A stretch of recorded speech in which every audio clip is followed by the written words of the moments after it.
हम दुनिया में कैसे आए और क्यों आए।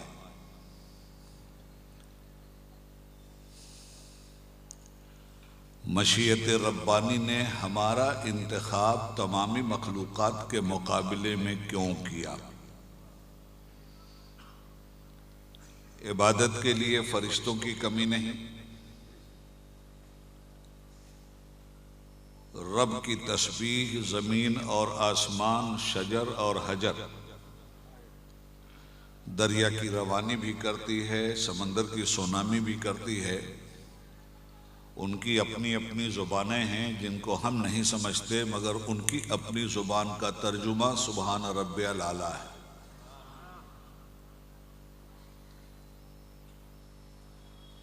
युसब्बिहु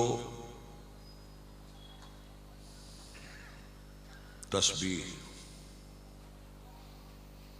करता कौन है? ज़मीन के ज़र्रे भी और आसमान के सितारे भी। कायनात तस्बीह कर रही थी, तहलील कर रही थी, फरिश्ते इबादत में मसरूफ़ थे। यकायक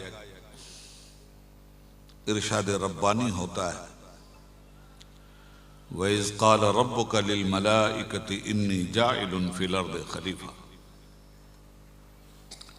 याद करो उस ज़माने को जब रब्बुल आलमीन ने फरिश्तों से फरमाया था कि मैं ज़मीन पर अपना नाइब बनाने वाला हूँ। अब तक फरिश्तों को भी नियाबत का ताज नहीं मिला। जिन्नात भी इस धरती पे रहे, वो भी नियाबत से महरूम रहे। जानवर बेचारा तो अक्ल से भी महरूम है और इल्म से भी। और दुनिया की जितनी भी कायनात है, सबको रब्बुल आलमीन ने नेचर का पाबंद बना दिया। सूरज फितरत के कानून का पाबंद है। मजाल नहीं कि वो रात में निकले।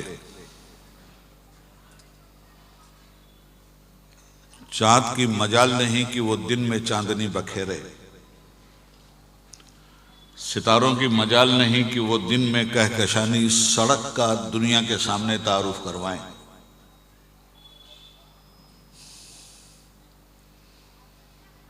घोड़ा मर जाएगा, गोश्त नहीं खाएगा, और शेर भी मर जाएगा, घास नहीं खाएगा। कुदरत ने इन्हें फितरत का पाबंद बनाया और ये नेचर के साथ बगावत नहीं करते।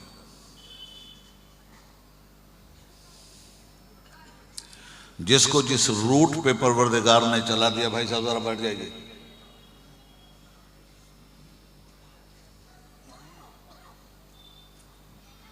जिसको जिस रूट पे परवरदिगार ने लगाया वो उसी रूट पे चल रहा है, जर्रा बराबर इधर उधर नहीं हो रहा।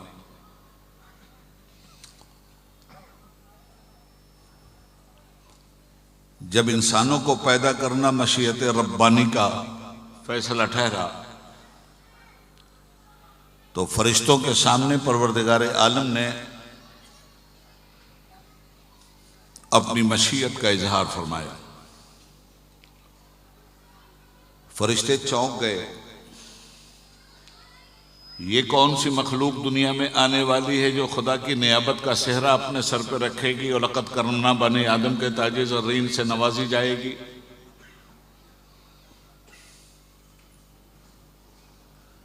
तो हमारे और आपके ऊपर फरिश्तों का एक तबसरा आया।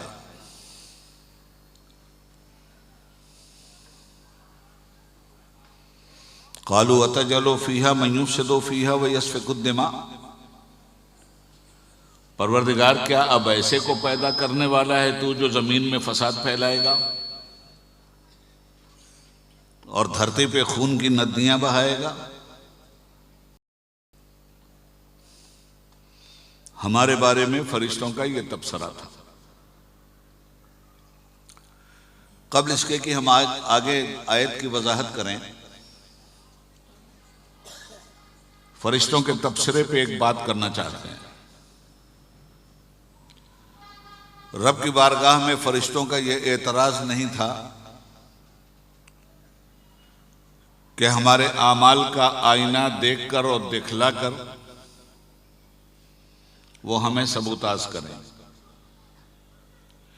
बल्कि इफ़ाम व तफ़हीम में एक इस्तिफ़हाम था और फरिश्ते जानना चाहते थे कि ऐसी मखलूक क्यों पैदा की जा रही है जिस मखलूक के मादे में शरारत भी है, नफसानियत भी है। और सवाल ये पैदा होता है कि फरिश्तों को ये कहां से मालूम हो गया।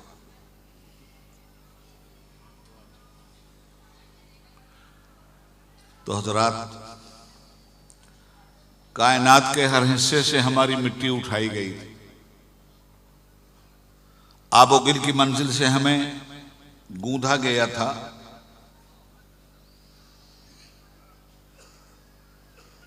चालीस साल तक हमारे ऊपर पानी बरसाया गया। मिट्टी को मजबूती के साथ खड़ा करने के लिए जिस तरह गिलावा में पानी डाला जाता है और मिट्टी को इस लायक कुम्हार बना देता है कि वो मिट्टी आग में तप कर खनाखन हो जाती,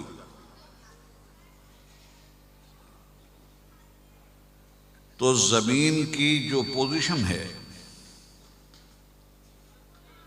और जमीन के मादे में जो हरारत है उसमें कहीं नरमी है, कहीं गर्मी है। हमारा जो खमीर बना और हम इंसान जो मुख्तलिफ मुल्कों में मुख्तलिफ शक्लों सूरत में दिखलाई देते हैं, वो कायनात के मुख्तलिफ हिस्सों की जमीन का हिस्सा है।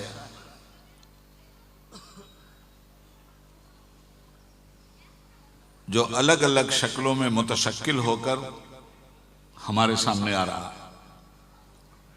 कहीं काले हैं, कहीं गोरे हैं, कहीं गंदुमी हैं। हर तरह के इंसान दुनिया में पाए जाते हैं। इस तरह के हमारे मादे में हर तरह की मिट्टी शामिल है।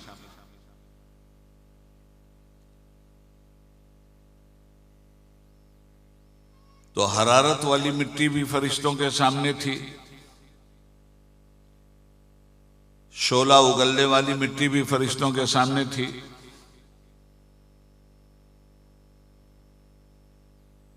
जलजले के इन्फिजार को उठाने वाली मिट्टी भी उनके सामने थी, और इसी से मुरक्कब होकर ये हजरत इंसान बने। तो फरिश्तों ने कहा कि क्या ऐसी मखलूक पैदा कर रहा है तू जो जमीन में जाकर फसाद फैलाएगी, खून की नदियां बहाएगी।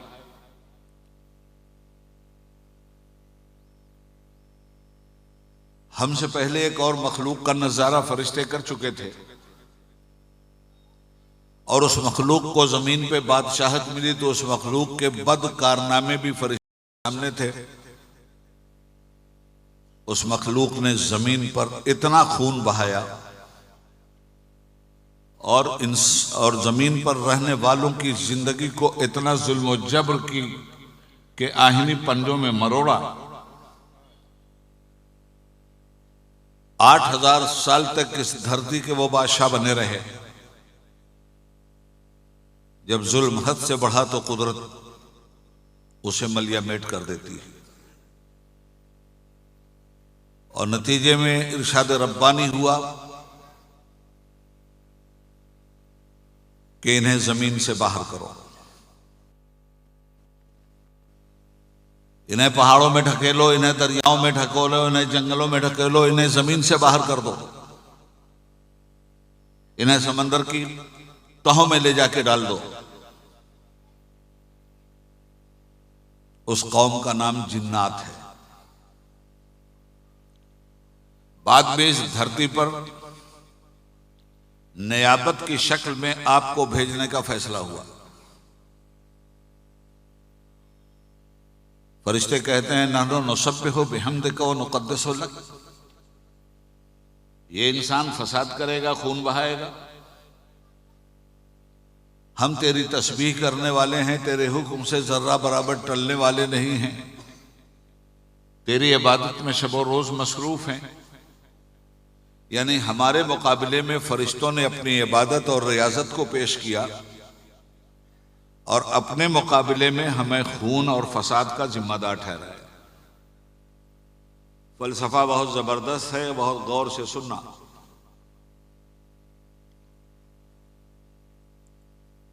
क़ाल इन्नी आलमु मा ला तालमून, अल्लाह ने कहा फरिश्तों जो मैं जानता हूं वो तुम नहीं जानते। इस इंसान की पैदाइश में मसलहत क्या है, वो मसलहत तुम्हारे सामने अभी नहीं आई। और जानकारी का नाम इल्म है और इल्म का नाम जानकारी है।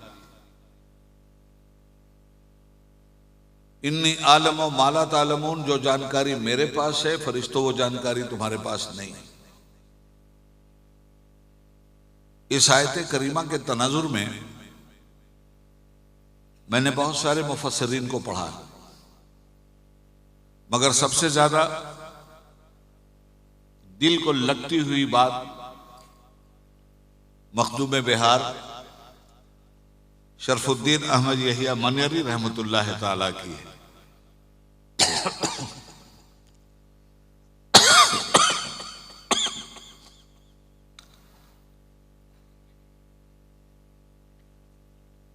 इसी आयत के तनाजुर में वो तफसीर करते हैं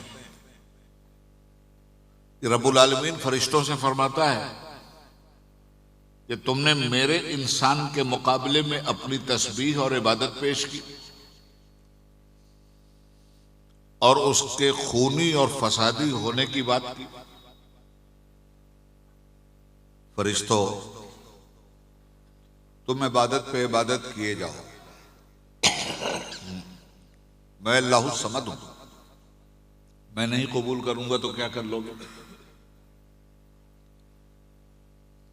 क़यामत तक इबादत करो, नहीं कबूल करता मैं, कर क्या लोगे?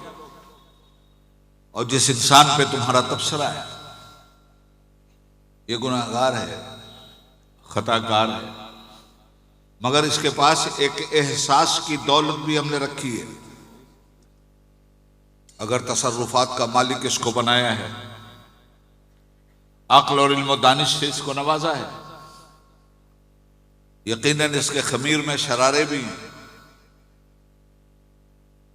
इसकी शरारतें भी सामने आएंगी, इसका फसाद भी सामने आएगा। मगर फरिश्तों तुम इबादत पे इबादत करते जाओ, मैं कबूल नहीं करूंगा तो क्या करोगे? और ये गुनाह पे गुनाह करता जाए, एक दिन इसका एहसास जिंदा हो जाए और तड़प कर रोकर मेरी बारगाह में माफी का हाथ फैला दे, तो याद रखना इसका इश्क नदामत बहता जाएगा, मेरा सागर अफ छलकता जाएगा और इसका दाग़-ए-सियां धुलता जाएगा। ये तो खैर उस वक्त की बात है।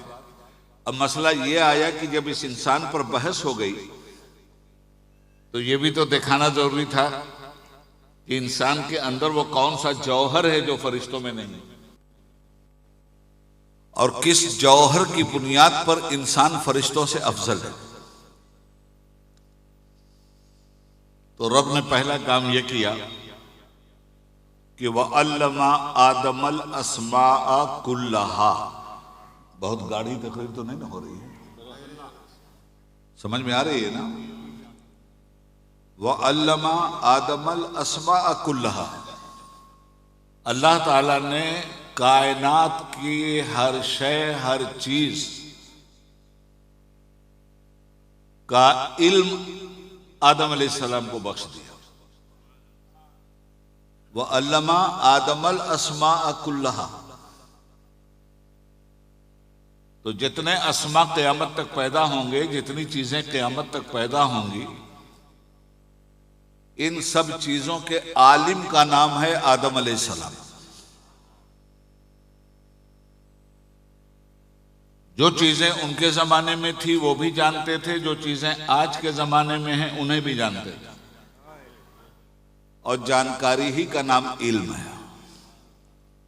और जब किसी के पास मुकम्मल जानकारी होती है तो उस जानकार को हराया नहीं जा सकता, उसे डाउन नहीं किया जा सकता, उसे गिल्टी के लिए मजबूर नहीं किया जा सकता, उसके वजूद की हुक्मरानी को कभी भी महकूमी के अंदर तब्दील नहीं किया जा सकता।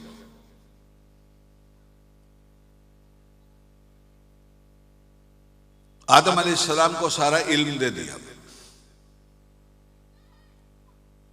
सुम्मा अरदहुम अलल मलाइका, फिर जिन चीजों को आदम अलैहिस्सलाम के सामने फैलाकर उन्हें इल्म दिया था वही सारी चीजें फरिश्तों के सामने भी अल्लाह ने फैला दी।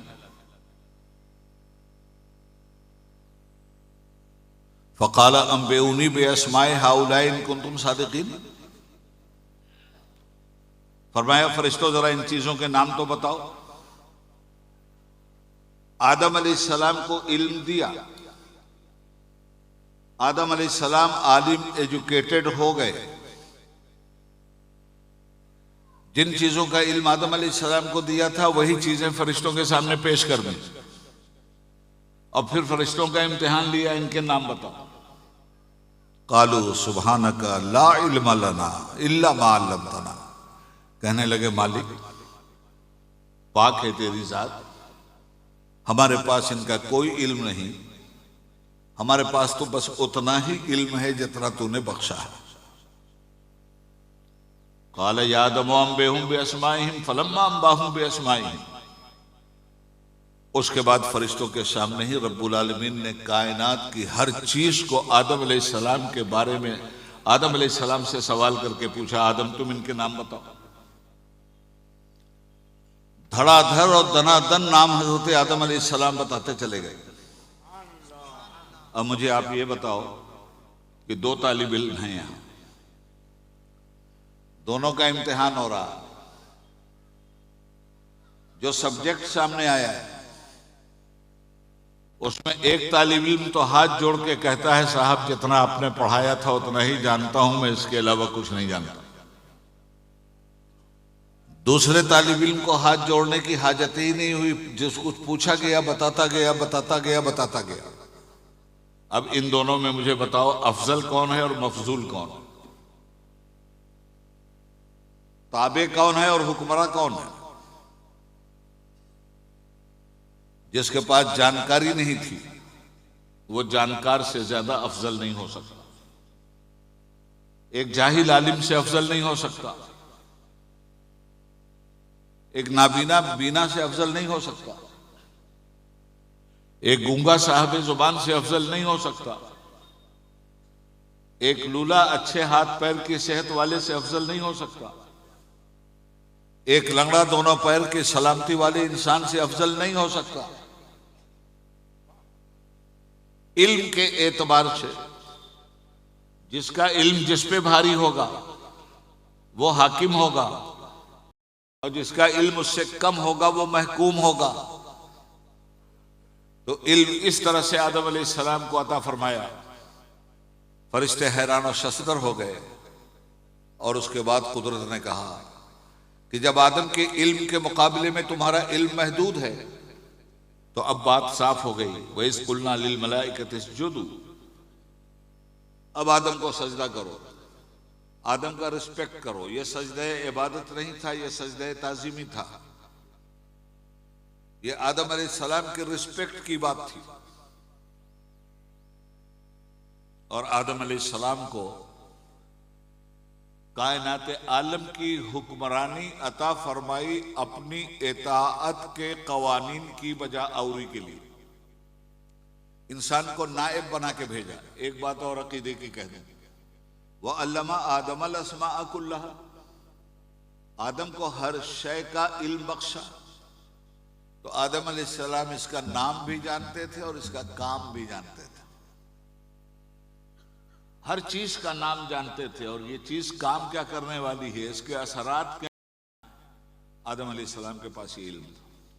हजरात, जब वह अल्लमा आदम अल अस्माअ कुल्लहा है, आदम को हमने तमाम अस्मा के नाम बताए, तो आदम जिसके सदक़े में पैदा हुए हैं उनके इल्म का कोई अंदाजा लगाया जा सकता है? इसीलिए इमाम अहमद रज़ा फाज़िल बरेलवी रहमतुल्लाह अलैह कहते हैं आदम अलैहिस्सलाम की जुबान क्या कह रही है, आला हज़रत ने इसको पेश किया है। जाहिर में मेरी नख्ल, हकीकत में मेरी असल। नख्ल कहते हैं डाली को, शजर के वजूद से डाली का वजूद होता है। बज़ाहिर तो आदम अलैहिस्सलाम वो शजर हैं जिनसे आदमियत की नख्ल चली है, मगर बबातिन मामला दूसरा है। और आदम अलैहिस्सलाम के माफी ज़मीर को इमाम अहमद रज़ा ने यूं बयान किया कि जाहिर में मेरी नख्ल, हकीकत में मेरी असल। उस गुल की याद में यह सदा बुल बशर की है। हजरात, बात बड़ी लंबी हो जाएगी। मालूम यह हुआ कि आपको जो इज्जत और शर्फ मिला है उसकी वजह इल्म है। अगर आपके पास इल्म नहीं है और आप इंसान कहलाते हैं, आदमी कहलाते हैं, अगर आपके पास इल्म नहीं है तो इन आंखों से देखना देखने वाली बात नहीं, इन कानों से सुनना सुनने वाली बात नहीं, इस जुबान से बोलना बोलने वाली बात नहीं। जो जाहिल है बोलेगा मगर दूसरे की जुबान से बोलेगा। जो जाहिल है देखेगा मगर दूसरे की आंख से देखेगा। जो जाहिल है वो सुनेगा मगर दूसरे के कान से सुनेगा। जो जाहिल है वो सोचेगा मगर दूसरे की फिक्र से सोचेगा। उसकी ना अपनी आंख है ना उसका अपना कान है।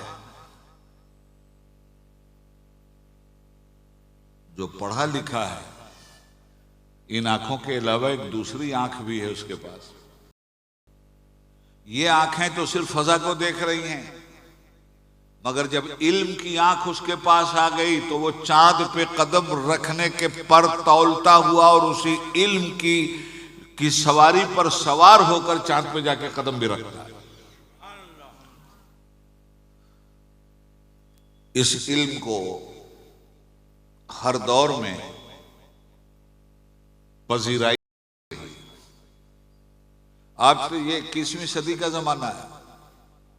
इल्म अपने टॉप मंजिल पर मुस्कुरा रहा है और जिन लोगों के पास इल्म है, चाहे वो दुनियावी एतबार से इल्म हो या दीनी एतबार से इल्म हो, इज्जत के मुस्तहक वही लोग करार दिए गए हैं। जिनके पास इल्म नहीं, इज्जत के ऐवान में उनकी कोई कुर्सी नहीं। और इल्म दूसरों की जरूरत बन जाता है, और जब आप साहब इल्म होकर दूसरे की जरूरत बन गए तो दूसरा कितना ही बड़ा आपका दुश्मन क्यों ना हो, चूंकि जरूरत आपके जरिए उसकी पूरी हो रही है, इसलिए वो न्यूट्रल हो जाता है। आज जो कुछ हो रहा है और इस माहौल में जिस तरह काली घटाएं आप पे बरस रही हैं, जिस तरह ताफुन की बदलियां छाई हुई हैं, जिस तरह मुतअस्सिबाना किरदार सामने आ रहा है, जिस तरह आपके हुकूक पे सब खून मारे जा रहे हैं, और जिस तरह आपको भिखारी बनाने की कोशिश की जा रही है, जिस तरह इल्म के दरवाजे आप पे बंद किए जा रहे हैं, जिस तरह रिस्क की सड़कें आपके लिए मसदूद की जा रही हैं, इस माहौल में अगर इन तमाम तर चीजों से ऊपर उठना है तो आपके पास सिर्फ एक ऐसी चीज है कि अगर उसका इस्तेमाल आपने कर लिया और उसे हासिल कर लिया तो जो लोग आपको मिटाना चाहते हैं आप उनकी जरूरत बन जाएंगे। इल्म तिब एक इल्म है, इंजीनियरिंग एक इल्म है, साइंस एक इल्म है। ये मदरसों में पढ़ने वाले ही सिर्फ आलिम नहीं है, वो इंजीनियर भी आलिम है, वो डॉक्टर भी आलिम है, वो साइंटिस्ट भी आलिम है। मदरसों में पढ़ने वाले दीन के जानकार हैं और दीनी उलूम के आलिम हैं। इंजीनियर कंस्ट्रक्शन का आलिम है, डॉक्टर मेडिकल का आलिम है। और आलिम की जरूरत सबको पड़ती है। डॉक्टर साहब को आलिम दीन की जरूरत है, इंजीनियर साहब को आलिम दीन की जरूरत है। मसाइल आलिम दीन से मिलेंगे, अकीदा आलिम दीन से मिलेगा, इखलाक व आमाल आलिम दीन से मिलेंगे। इसलिए सबको मदरसे की जरूरत और उलमा की जरूरत है, मगर उलमा को भी इंजीनियर की जरूरत है, उलमा को भी डॉक्टर की जरूरत है। गोया हर साहब इल्म के मामले में एक दूसरे का मोहताज है और अपनी जरूरियात को पूरा करने में माशियात के एतबार से अगर आलिम दुनिया की तालीम हासिल करने वाले लोगों का मोहताज है, तो माआद और आखिरत के एतबार से दुनिया की तालीम हासिल करने वाले ग्रेजुएट आलिम के मोहताज। ये आलम असबाब है और इस आलम असबाब में जो चीज रन कर रही है उसका नाम इल्म है। खुद राह बना लेगा बहता हुआ पानी है। यह ऐसा इल्म है कि जिन लोगों के हत्थे चढ़ा उन लोगों की इसने काया पलट करके रख दिया। ये इल्म इंसान को दुनियावी एतबार से भी बहुत ऊंचा मकाम देता है और आखिरत के एतबार से भी। आप जरूरत बन गए, आपको गाली दी जा रही है। क्या डॉक्टर अब्दुल कलाम को भी गाली देने वाली कोई जुबान हिंदुस्तान में है? डॉक्टर अब्दुल कलाम का जब नाम लिया जाता है तो मिसाइल मैन के नाम से नाम लिया जाता है। उनके नाम पे रोड बन रहा है, उनके नाम पे कॉलेज बन रहा है, उनके नाम पे यूनिवर्सिटी बन रही है। क्यों? वो इस मुल्क में हिंदुस्तानियों की जरूरत बन गए थे, और जब जरूरत बन गए तो हिंदू मुसलमान नहीं देखा जाता। आदमी अपने फायदे के लिए हर उसके सामने जाकर अपने फायदे को हासिल करता है जो उसकी जरूरत है। जरूरत बन जाइए, बाल बच्चों को पढ़ा दीजिए, इन्हें मास्टर बना दीजिए, इन्हें वकील बना दीजिए, इन्हें डॉक्टर बना दीजिए। डॉक्टर जरूरत बन गया समाज की, इंजीनियर जरूरत बन गया समाज की, आलिम जरूरत बन गया समाज की। ये सब जरूरत, आप जरूरत बन जाइए, दुनिया आपका कुछ नहीं बिगाड़ सकती, बल्कि बिगड़े हुए हालात में जरूरतमंद बनकर आपकी चौखट पे दुनिया आएगी। एक बीमार आपके जैसे डॉक्टर की चौखट पे आएगा। घर बनवाने के लिए एक इंसान अपने मेमार के पास जाएगा, मसला पूछने के लिए एक मुसलमान अपने आलिम के पास जाएगा। गरज ये कि ये इल्म की मुख्तलिफ शक्लें हैं और ये इल्म मुख्तलिफ शक्लों में दुनिया के सामने दुनिया की जरूरतों को पूरा कर रहा है, और तमाम उलूम को हासिल करने वाले दुनिया के लोगों की जरूरत बन गए हैं। और आगे आइए, जिन लोगों के पास इल्म ही नहीं, किताब का इल्म कह रहा हूं, मदरसे का इल्म कह रहा हूं, इंजीनियरिंग का इल्म कह रहा हूं, मेडिकल का इल्म कह रहा हूं, जिनके पास ये नहीं है, वो 0 बटा सन्नाटा है। मगर एक चीज है हुनर, खेती कैसे की जाए। जाहिल है, बेहतरीन किसान है। एसी कैसे बनाई जाए, जाहिल है, बेहतरीन एसी बनाने वाला है। मकान की तामीर कैसे की जाए, जाहिल है मगर बेहतरीन मिस्त्री है। दरवाजे को किस तरह से मुस्तहकम किया जाए, जाहिल है मगर एक फन है उसके पास। इस जहालत के माहौल में भी उसका फन अहले फन की जरूरत बन जाता है। आजकल एसी का जमाना है, हर घर को एसी चाहिए, हर फैक्ट्री को एयर कंडीशन चाहिए। और जब एयर कंडीशन खराब होता है तो कोई डॉक्टर साहब नहीं आते बनाने, कोई इंजीनियर साहब नहीं आते बनाने, कोई मौलाना साहब नहीं आते बनाने। उस हुनरमंद को फोन किया जाता है जो एसी का कारीगर है। अंगूठा छाप है, हुआ करे, 0 बटा सन्नाटा है, हुआ करे, मगर एक फन को उसने हासिल कर लिया। नतीजे में वो किताब के औराक को नहीं पहचानता, एसी के तार को जरूर पहचानता। और नतीजे में कलेक्टर साहब को जरूरत पड़ी, बुलाओ भाई मैकेनिक को। कप्तान साहब को जरूरत पड़ी, बुलाओ साहब मैकेनिक को। प्राइम मिनिस्टर को जरूरत पड़ी, बुलाओ मैकेनिक को।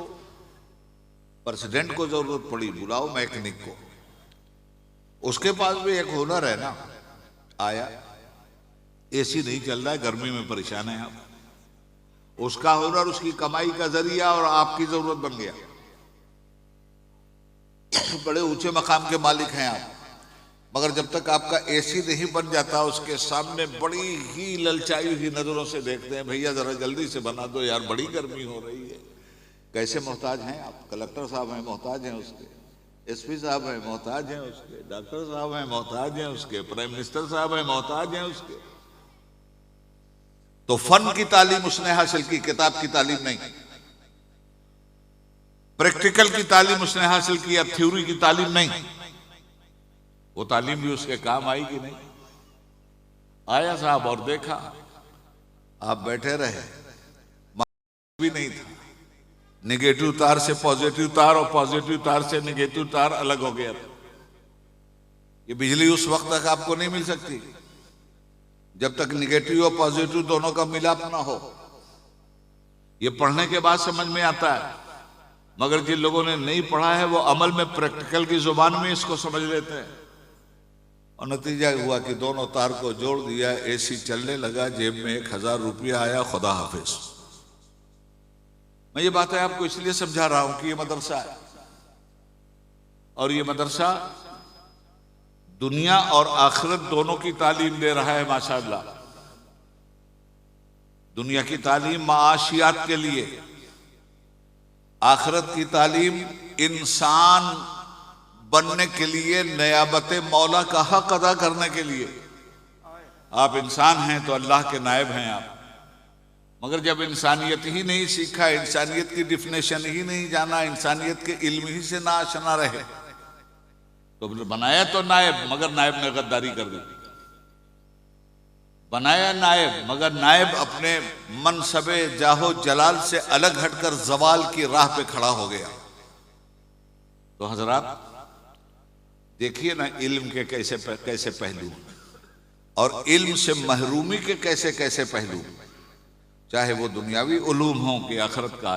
अब फिर ये कि मैं तो कहता हूं मौलाना याकूब सिद्दीकी साहब, अगरचे बीमार हूं मगर मुझसे ज्यादा मेरी कौम बीमार है, और मेरा फर्ज बनता है कि डॉक्टर मेरा इलाज करे और मैं अपनी कौम का इलाज करूं। कसम है, ऐसी बेदारी को बेदारी नहीं कहते कि आंखें जागती हों, आदमी की रूह सो जाए। इंसान को तसर्रुफात अता फरमाया, कायनात की तस्खीर का मालिक बनाया। वसख्खर लकुम मा फिस समावाति व मा फिल अर्दि जमीअन मिन्हु, हमने जमीन और आसमान और इसमें जो कुछ है इन तमाम तर चीजों को इंसानों के लिए तस्खीर कर दिया है। गोया ये सब आपकी गिरफ्त में है। तो जब ये सब आपकी गिरफ्त में है तो ये आपके महकूम हैं, और जब महकूम हैं तो हाकिम और महकूम के फर्क को पहचानना जरूरी है। ये पहचान इल्म से होती है, ये पहचान जहालत से नहीं होती, ये पहचान बेइल्मी से नहीं होती, लाइल्मी से नहीं होती। आपको एक मकाम मिला, आपको कहा गया कि सारी कायनात तुम्हारे लिए तस्खीर कर दी गई है। अब मुझे आप बताओ कि अगर इल्म नहीं होता तो सूरज की रोशनी की तस्खीर होती? अगर इल्म नहीं होता तो पानी के भाप को इंसान कंट्रोल करता? अगर ये इल्म नहीं होता तो ज़रात की नज़ाकत को इंसान पहचानता? अगर ये इल्म नहीं होता तो जमीन के अंदर क्या है इंसान को पता चलता? ये इल्म है। मिट्टी उठा के सूंघा साहब इल्म ने, और गवर्नमेंट ऑफ इंडिया से कह दिया कि साहब मिट्टी के नीचे खजाना छुपा हुआ है, ब्लैक डायमंड छुपा हुआ है मिट्टी के नीचे। हिंदुस्तान बड़ा गरीब मुल्क होता जा रहा है, कर्जा बाहर का बेपनाह हिंदुस्तान पे हो चुका है, 1-2 लाख रुपए से कम किसी इंसान पे कर्जा नहीं है। तो देश को गुर्बत से निकालने के लिए हमारे इल्म का फायदा उठाइए। हमने मिट्टी सूंघ कर ये जान लिया कि इसके नीचे ब्लैक डायमंड है। इल्म ने मिट्टी को सूंघवाया और देखते देखते धनबाद की धरती पे कोयलरी का एक शहर बस गया, नागपुर की धरती पे कोयलरी का एक शहर बस गया। ये इल्म ने जमीन के नीचे तक आपको पहुंचाया। और कुरान करीम कहता है कुल सीरू फिल अर्द, जमीन में सैर करो। तो जमीन में सैर बगैर इल्म के नहीं हो सकती। मैं 800 मीटर जमीन के नीचे जाकर के देख के आया हूं, एक पूरा शहर आबाद है, अंदर हजारों आदमी काम कर रहा है, ब्लैक डायमंड अंदर से निकल रहा है। तो इल्म ने जमीन के नीचे छुपे हुए खजाने को बरामद करके आपकी माशियात के मसाइल को मुस्तहकम किया। पहाड़ों पर नजर डालने वाले ने मिट्टी सूंघ के कहा कि इसके अंदर व्हाइट डायमंड, हीरे निकल रहे हैं पहाड़ों से। पहाड़ तो मुंजमिद थे, पत्थर की चट्टान नजर आ रहे थे। ये इल्म का कमाल था। ये इल्म की आंख ने देखा, ये इल्म के कान ने सुना, ये इल्म के जहन ने अपनी धड़कन को दुनिया के सामने पेश किया। और आज इसी इल्म की बुनियाद पर रिसर्च की सारी राहें खुलती हुई चली जा रही हैं। इसलिए कि आप वारिस हैं इल्म के। आपने समझ लिया कि मैं जमीन का बाप का वारिस, आपने समझ लिया मैं कारोबार का वारिस। जी नहीं, आपके बाप को इल्म की दौलत दी गई थी जो सारे इंसानों के बाप थे। वल्लमा आदम अलस्मा कुल्लहा, उसी बाप की सारी औलादें हैं। तो इल्म है वरासत आपकी। अगर इल्म आपके पास नहीं है तो आपने वरासत का हक खो दिया। अगर इल्म आपके पास नहीं है तो आप वरासत से महरूम हो गए। और जब ये इल्म आया तो सितारों के आगे जहां और भी हैं अभी इश्क के इम्तिहान और भी हैं। क्या क्या गुल अफसानियां की हैं इस इल्म में। कुरान करीम पढ़िए, ज़ौक़ व शौक़ के साथ पढ़िए। कुरान करीम की उस फिक्र तक पहुंचने की कोशिश कीजिए। आज लोगों ने 2 हिस्सों में इल्म को बांट दिया। एक को दीनी इल्म कहा, दूसरे को दुनियावी इल्म कहा। इससे ज्यादा गुमराह करने वाली और कोई दूसरी बात नहीं। अंग्रेजों ने जब हिंदुस्तान पे कब्जा किया, मुसलमान साइंटिस्ट भी था, मुसलमान फलसफी भी था, मुसलमान माहिर इमराज भी था, मुसलमान माहिर चश्म भी था, मुसलमान तारीखदां भी था, मुसलमान फलसफी भी था, मुसलमान साइंटिस्ट भी था। और वो सारी किताबें पढ़ी जा रही थी। अंग्रेजों ने यहां आने के बाद इल्म को 2 हिस्सों में बांटा। एक को इल्म दुनिया कहा और दूसरे को इल्म दीन कहा। नतीजे में हमने एक्सेप्ट कर लिया इस बात को। और आज भी हम कहते हैं इल्म दुनिया हासिल करो और इल्म दीन हासिल करो। मैं कहता हूं इल्म एक है, इल्म दुनिया भी इल्म दीन है, इल्म दीन भी इल्म दीन है। इन्न फी खल्क़िस समावाति वल अर्द वख्तिलाफ़िल लैल वन नहार लआयतिन लिउलिल अलबाब। जमीन और आसमान की पैदाइश में, चांद रात और दिन के उलटने पलटने में अहले इल्म के लिए बड़ी निशानियां हैं। अब यहां भी अहले इल्म को मुखातब किया गया है। बड़ी निशानी का मतलब क्या है? जमीन क्यों पैदा की गई? आप इल्म के खंजर से उस पर्दे को उठाकर पता लगाइए कि जमीन क्यों पैदा की गई, आसमान क्यों पैदा किया गया, ये रात और दिन बदलते क्यों रहते हैं, इन चीजों में तगय्युर क्यों आता है? मरजल बहरैन यल्तक़ियान बैनहुमा बरज़ख़ुन ला यबग़ियान फ़बिअय्यि आलाइ रब्बिकुमा तुकज़्ज़िबान। दो समंदर बह रहे हैं एक साथ, पैरेलल चल रहे हैं, एक बारीक सा बरज़ख है उनके अंदर, एक बारीक सा पर्दा है उनके अंदर। मजाल नहीं कि खारा समंदर मीठे पानी में आ जाए, और मजाल नहीं कि मीठा समंदर खारे पानी में आ जाए। यह है वो कुरान का इल्म, जिस इल्म को, और यही इल्म आयातिल लिउलिल अलबाब, समझदारों के लिए निशानियां हैं। हक तक पहुंचने का रास्ता यही इल्म। एक कैप्टन, जहाज का कैप्टन,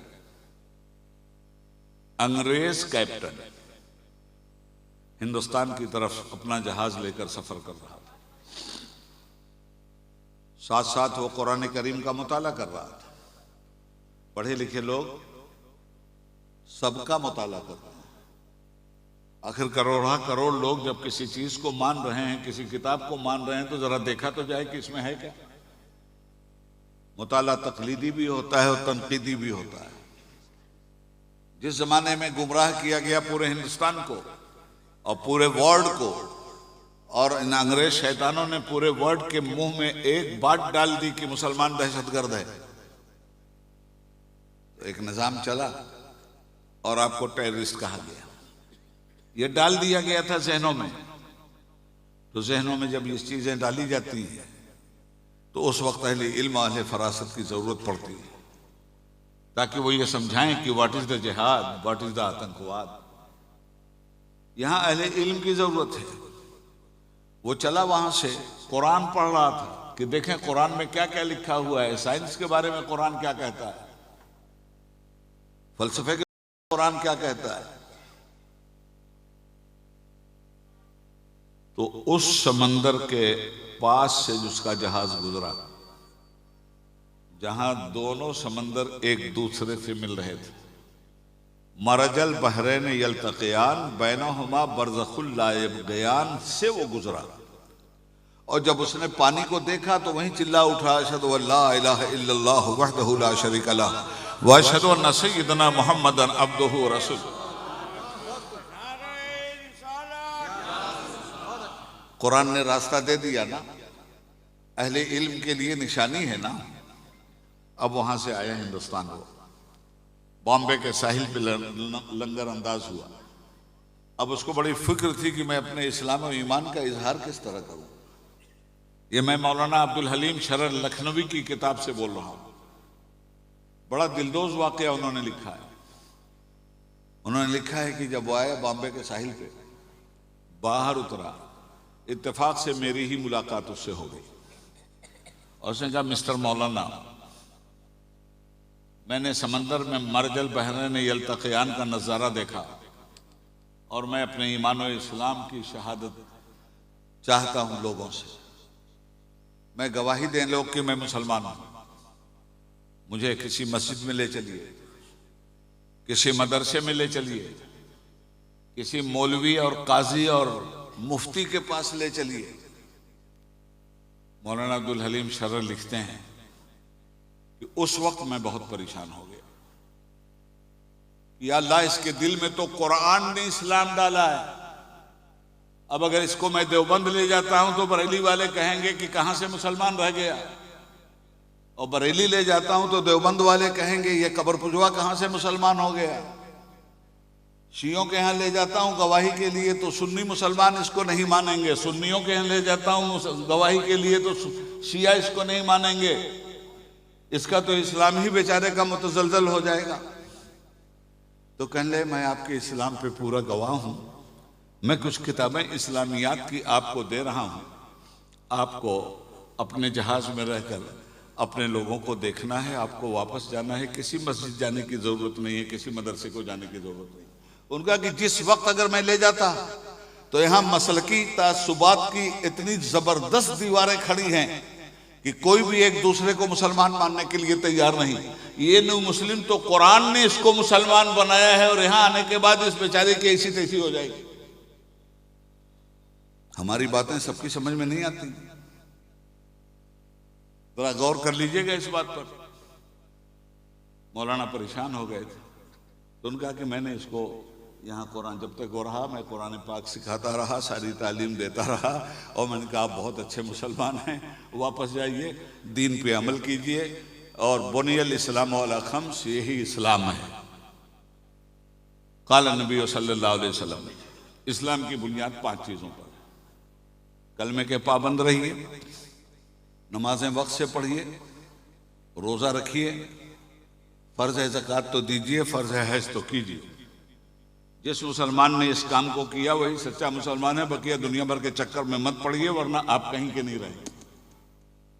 ये सब समझाया उन्होंने। और मैं बताऊं आपको, 6666 आयतों में जो इल्म है मेरे भाई, 3 चीजों में कुरान ने उसको समेटा है। सिर्फ 3 बात समझ लो और उस पर अमल कर लो, पूरे कुरान पे अमल है। पहली चीज, अल्लाह की इबादत, उसमें किसी को शरीक नहीं करना, ये पूरे कुरान करीम का निचोड़। दूसरी चीज उसके रसूल की इताअत, और तीसरी चीज अल्लाह के बंदों की खिदमत, यही है कुरान।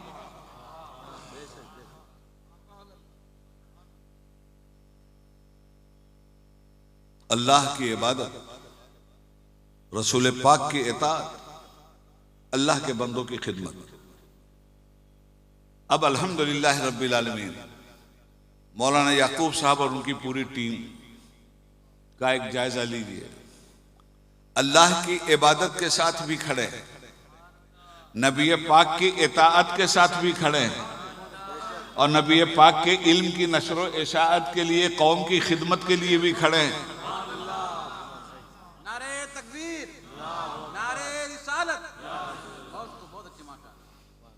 जब इश्क सिखाता है अंदाज़े खुदागाही, तो खुलते हैं गुलामों पर असरार शहंशाही। बांट दिया लोगों ने इल्म को, ये दुनिया का इल्म है, ये दीन का इल्म। जमीन का इल्म अल्लाह ने दिया कि नहीं?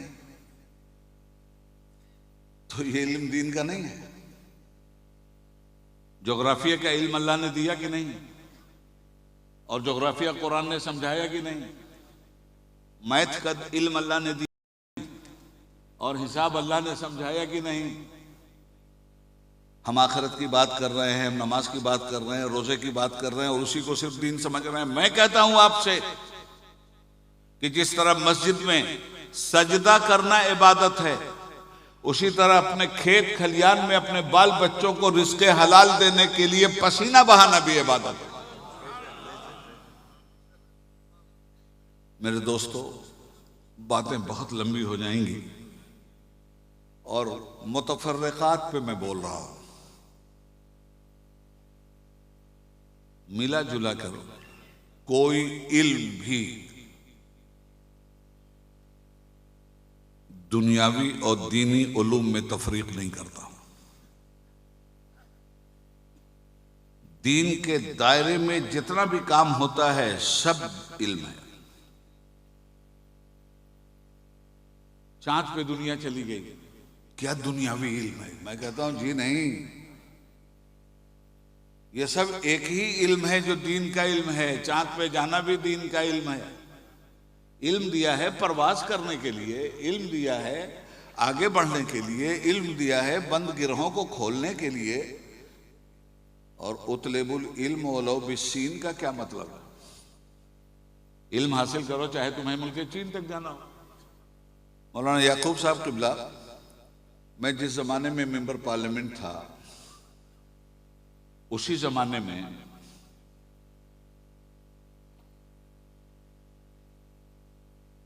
डॉक्टर अब्दुल कलाम साहब ने हिंदुस्तान को एटमी ताकत बना दिया। ये साइंस का इल्म ही था ना हारून साहब। पोखरण में धमाका हुआ, हिंदुस्तान को नाकाबिले तस्खीर बना दिया। कोई इसे तस्खीर नहीं कर सकता, ये एक मुसलमान की देन है। हिंदुस्तान की सबसे बड़ी ताकत का नाम उस मुसलमान का इल्म है जिस मुसलमान को डॉक्टर अब्दुल कलाम कहा जाता है। फिर भी हमसे ये गिला है कि वफादार नहीं। हम वफादार नहीं, तुम भी तो दिलदार नहीं। हम लोग बहुत खुश हुए कि हमारा मुल्क एटमी पावर बन गया। 17 दिन के बाद पाकिस्तान ने एटमी धमाका कर दिया, वो भी एटमी पावर बन गए, बिला इल्म के बने।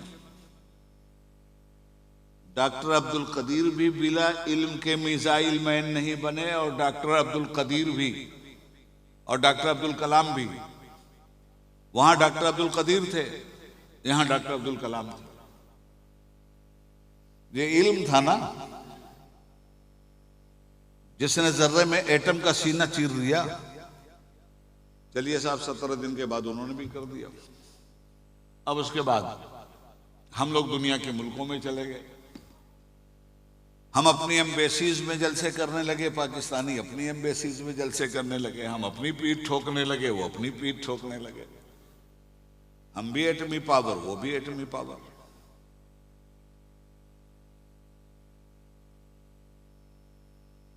अब बात सुनिए नुक्ते की।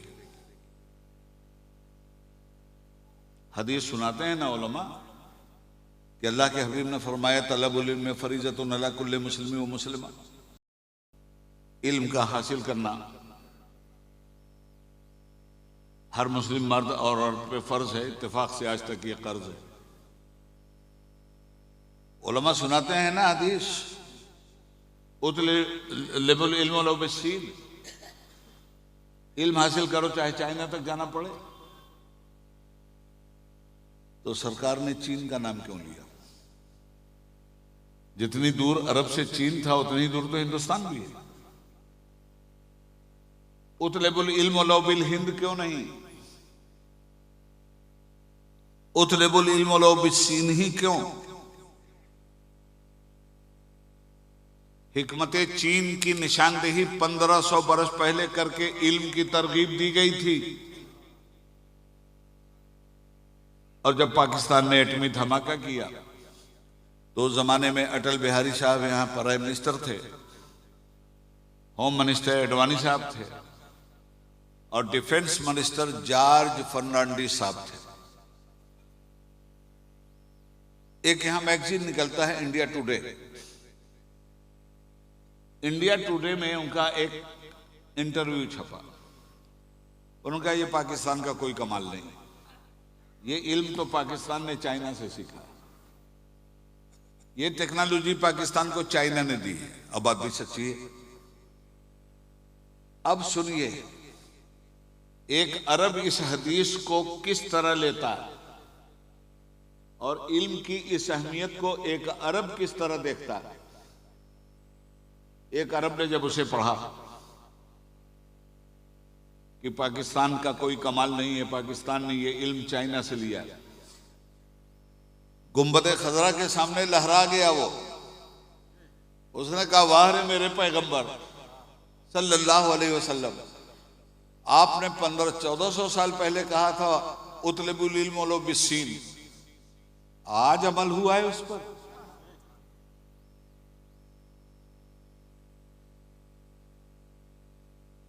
हजरात, इल्म आपको रूहानी इर्तिका भी देता है, माशी ताकत भी बख्शता है, तस्खीर माहताब भी करवाता है। हम लोग तो अब सारा इल्म आपका दिया हुआ है, आप पढ़ो अपनी तारीख। आपने अंदलुस की तारीख नहीं पढ़ा, आपने कुर्तबा की तारीख नहीं पढ़ा, आपने बगदाद की तारीख नहीं पढ़ा। 800 बेड के हॉस्पिटल हारून रशीद के जमाने में बगदाद में थे।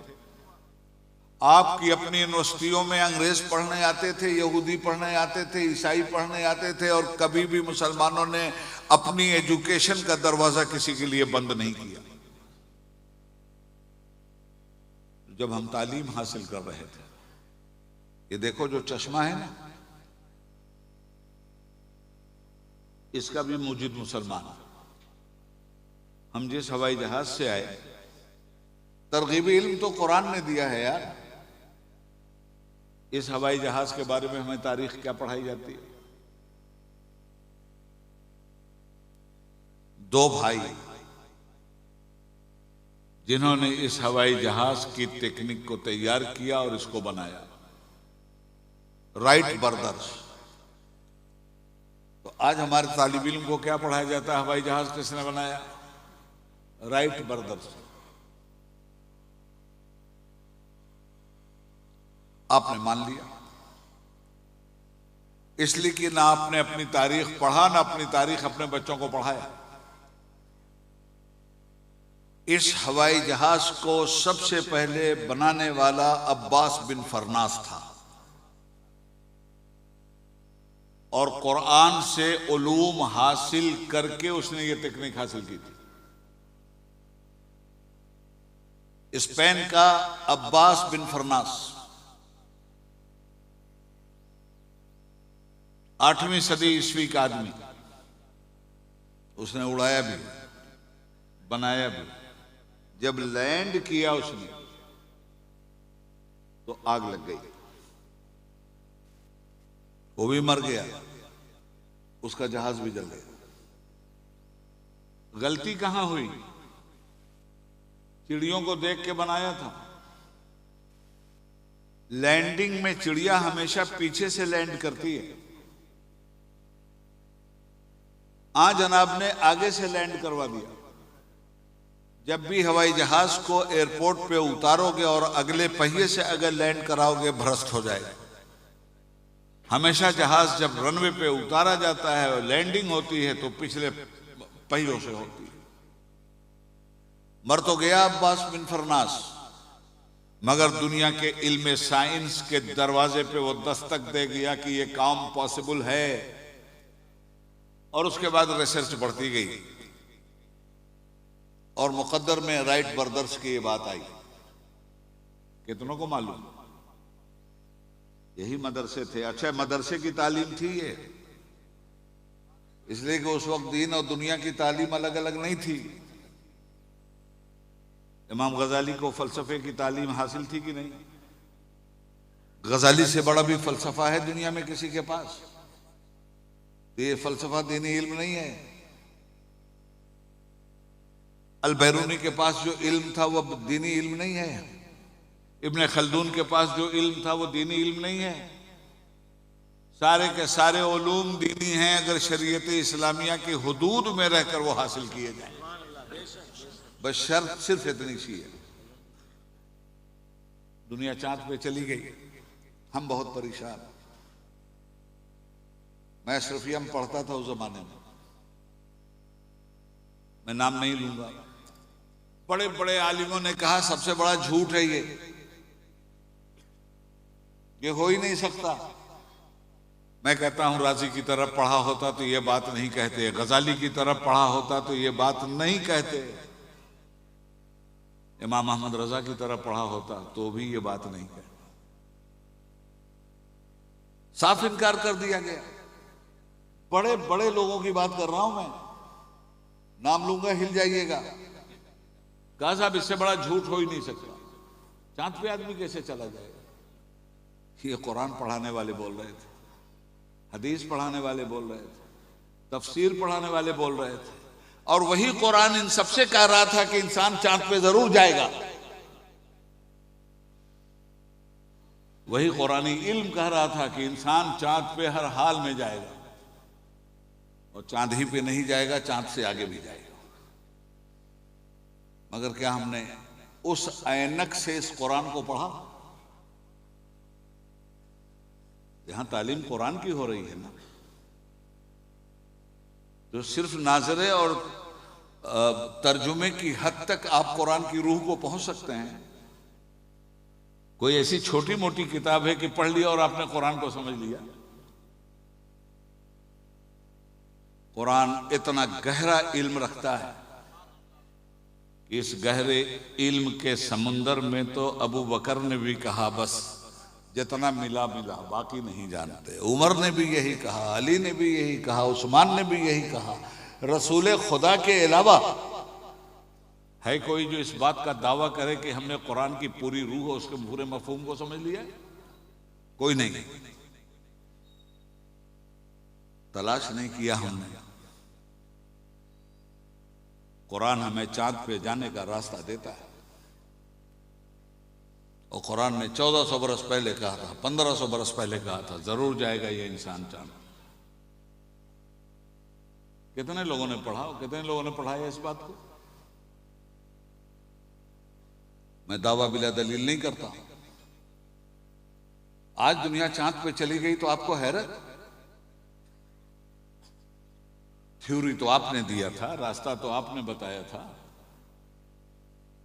आखिरी बात कह देता हूं इस सिलसिले में, कभी उठाइए कुरान करीम को, और 30वें पारे में एक सूरत है, सूरह इंशिकाक, जरा गौर से पढ़ लीजिए उसको। चांद पे कुरान बहस कर रहा है और कहता है वल कमर इज़्ज़त कसम, मैं कसम खाता हूं चांद की जब वो बदरे कामिल हो गए। लतरकबुन्ना तबक़न अन तबक़, तर्जुमा यह है कि तुम जरूर एक मंजिल से दूसरी मंजिल पे जाओगे। मुफस्सिरीन ने भी ये लिखा है कि इसका मतलब ये है कि बच्चे हो तो जवान हो जाओगे, जवान हो तो बूढ़े हो जाओगे, बूढ़े हो तो मर जाओगे, मरने के बाद हशर में जाओगे, कब्र में जाओगे, बरज़ख में जाओगे, जन्नत में जाओगे, जहन्नम में जाओगे। आप सारी तफसीरें पढ़ लीजिए। तबक़न अन तबक़ का मतलब यह है कि मंजिल ब मंजिल तुम आगे बढ़ते चले जाओगे, होता भी है और तफसीर भी सही है।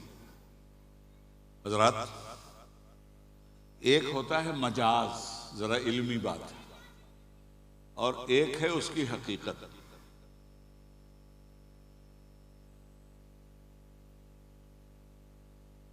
मजाज का इस्तेमाल हमेशा होता है, कब तक?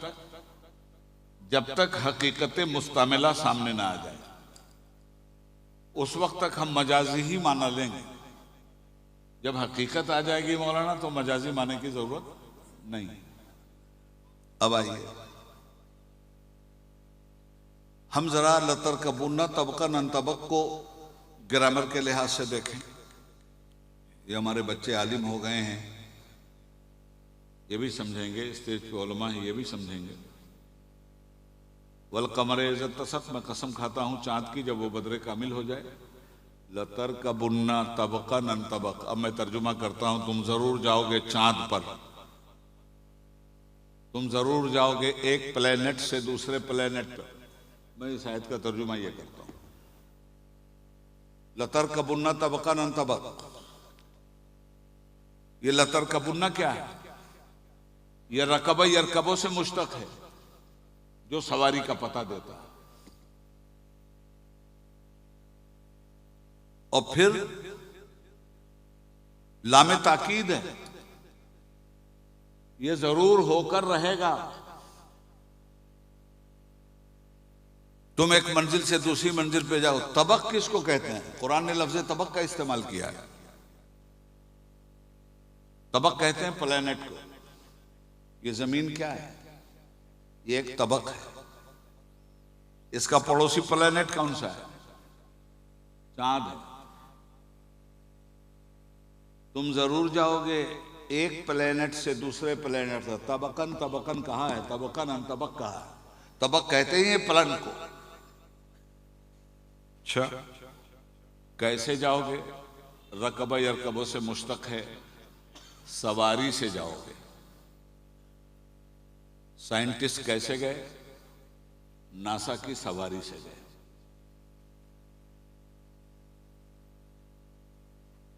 लतरकबुन्ना तबकन अन तबक। कहां तक गए? चांद तक गए। मगर ये जो चांद तक गए हैं,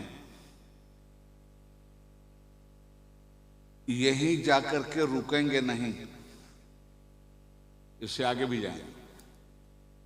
क्यों जाएंगे? तबकन अन तबक में आयत खत्म हो जाती है, गोल दायरा आ जाता है। मगर असल में आयत क्या है?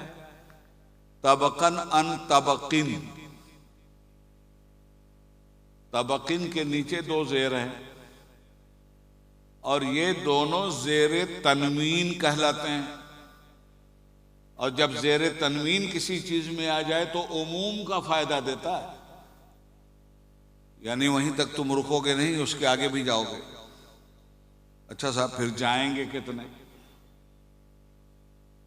और गए कितने? अब तो इनकार की गुंजाइश नहीं है ना, अब तो प्लाट भी खरीदा जा रहा है वहां। गए कितने और क्यों गए उतने, इसको समझो।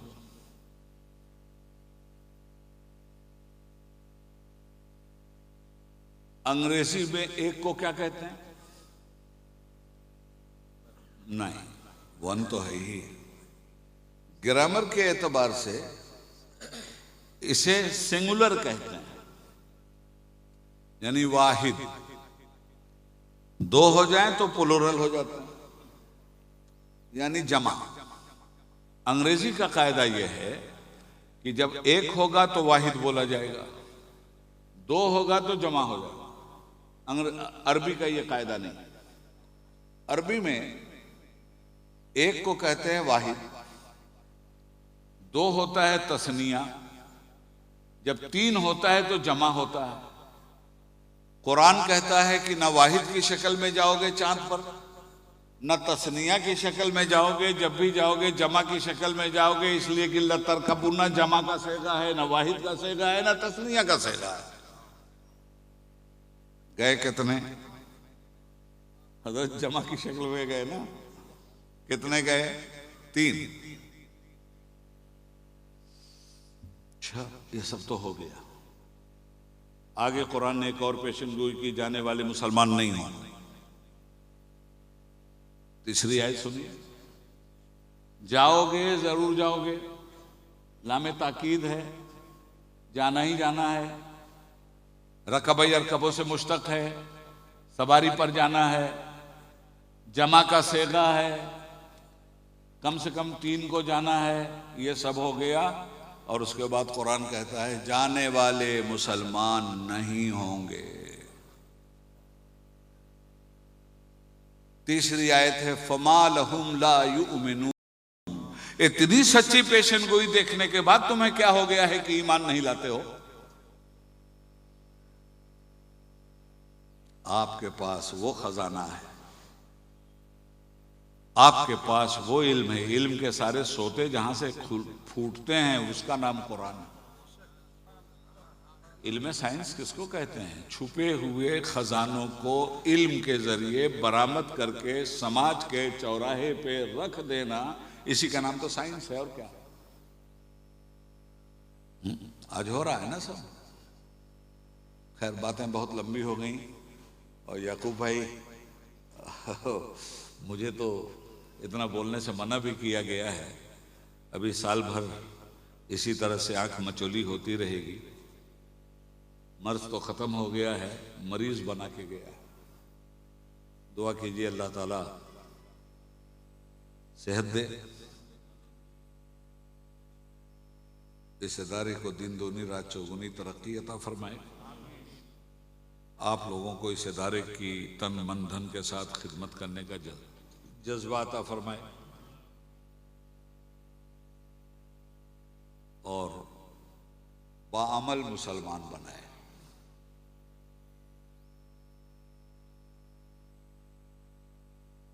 जिसने कलमा पढ़ा उसी पे नमाज फर्ज है।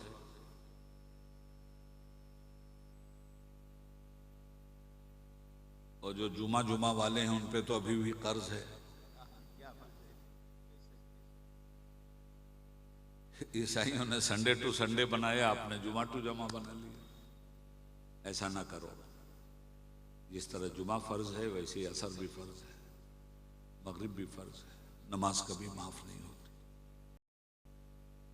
इसलिए आखिर में ये कह रहा हूं आपसे कि आप इल्म और अमल दोनों के शायक बने। बाप ने नहीं पढ़ा है तो बेटों को पढ़ा दें, माँ ने नहीं पढ़ा है तो बेटी को पढ़ा दें, आपके बच्चों के पढ़ने के लिए मदरसा आयशा भी है, मदरसा फैज़ुर रहमान भी है, और हमारे वो मर्द मुजाहिद भी हैं जो असा लेके चल रहे हैं, मगर वो लाठी कमज़ोर नहीं है, हज़रत मूसा की लाठी की खैरात है वो।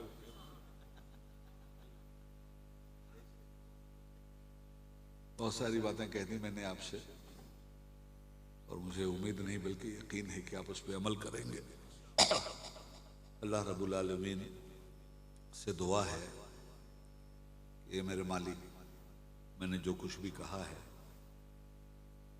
जो कुछ मेरी ज़ुबान से हक़ निकला वो तेरी तरफ से है, और अगर मुझसे कुछ गलतियां हुई हों तो मेरी कम इल्मी का नतीजा है। मैं रोज़ की तरह आज भी कुर्सी छोड़ने से पहले तेरी बारगाह में दस्त बदुआ हूँ और तेरे बंदों को गवाह बनाकर इस स्टेज की किसी भी गलती से खुली हुई तौबा करता हूँ। वो पढ़ता हूँ अशहदु अल्ला इलाहा इल्लल्लाहु वहदहु ला शरीका लह व अशहदु अन्ना सय्यदना मुहम्मदन अब्दुहु व रसूलुहु। यह क़िस्सा लतीफ़ अभी नातमाम है। जो कुछ कहा गया है वो आगाज़ बाप था। यार जिंदा सोहबत बाकी। मेरी अब गुजारिश होगी, मैं थक भी गया हूँ बहुत, कि मुझे मेरी क़यामगाह पे जाने दिया जाए। डॉक्टरों ने हाथ मिलाने से मुझे मना किया है इन्फेक्शन की वजह से। आप लोगों से दिल मिले हुए हैं, बार बार यहाँ आना भी हुआ है अल्हम्दुलिल्लाह, और ज़िंदगी ने वफ़ा किया। तो हमारे मौलाना निसार भी वफ़ादार हैं, मौलाना गुलाम रसूल भी वफ़ादार हैं, मौलाना याकूब साहब भी वफ़ादार हैं। इन वफ़ादारों से हमारा रिश्ता कायम रहेगा। अस्सलामु अलैकुम व रहमतुल्लाहि व बरकातुहू।